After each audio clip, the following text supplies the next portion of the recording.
Hey guys, welcome back to another episode of After the License, the podcast where we help real estate agents build their business. I'm your host, Jeff Bittner, and as always, if you're listening to the podcast, make sure you check out our YouTube channel. We have YouTube-specific trainings you're just not going to find on the podcast. And if you're watching the YouTube channel, make sure you subscribe to our podcast because you can get a lot of these shorter episodes on that podcast, or you can listen to it while you're walking the dog or driving your next listing appointment or whatever that looks like.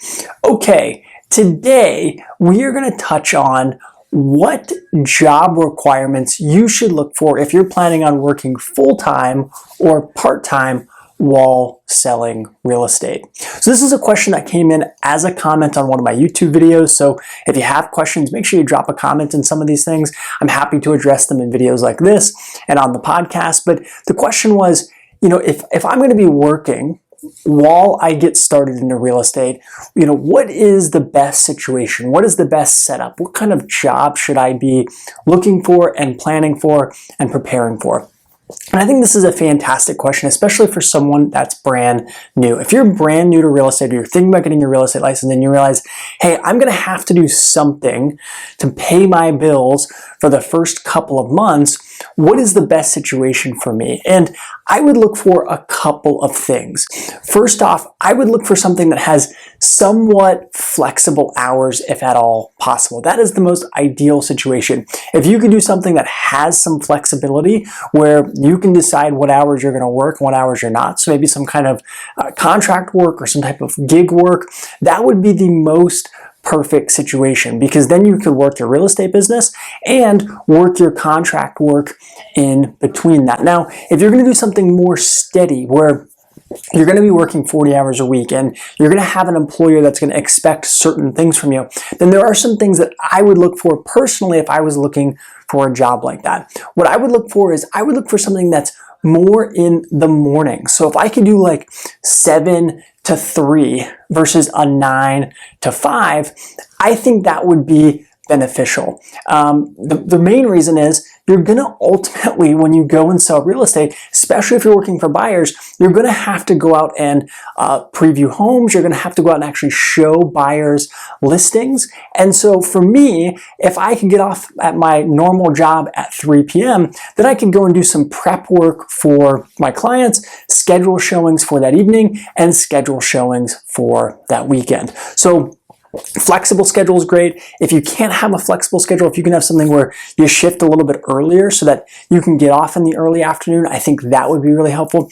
And the third thing is, if you're looking for a job and you're going to be working for an employer, ideally something that has some flexibility where you can take calls and you can shoot off text messages and you can be in maybe your work email or your real estate email a little bit, that would be super beneficial. If you're going to be at a job that maybe you're in a warehouse and you're not going to have access to your phone, you're not going to have access to, communicate with people, it's going to be really tough to not only get your real estate career going, but if you have a client, it's going to be really tough to communicate with them.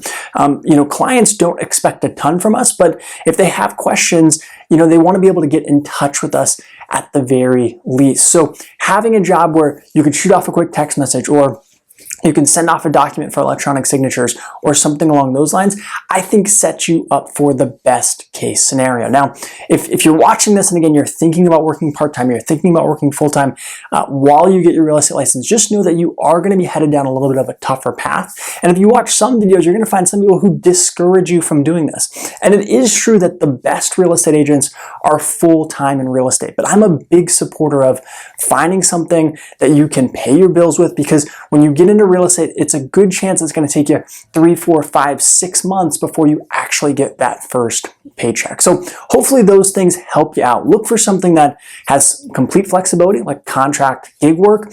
Find something that if you can't have complete flexibility, where you're working a little bit more in the morning, so you have afternoons and evenings off. And ideally you find a job where you can shoot off the occasional text message, you can shoot off the occasional email, even if you can answer the phone and have a quick 5-10 minute conversation with a potential client while you're on the job with this other employment opportunity, that would be ideal. Even if you have to take a job where you would make less money than you would at your current job, but it offers a little bit more flexibility, I would look at that. Now, finally, in 2021, we have a huge opportunity because there are a lot of kind of contract work becoming available. I know of a lot of real estate agents who got started by being an Uber driver, working for Uber Eats, working for Postmates.